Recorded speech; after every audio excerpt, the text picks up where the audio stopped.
Hi guys! Ulit mo na sabi ng part 1. Ay, see you to part 2. Kasi wala na po oras. At may pasok kami bukas. Bungay.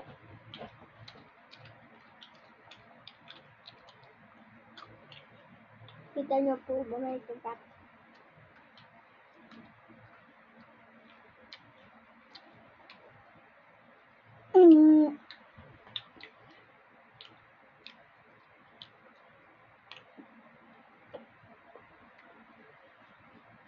Yung sabi niya pangit ako.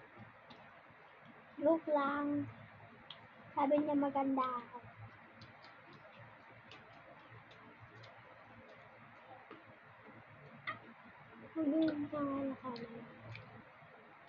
Bye!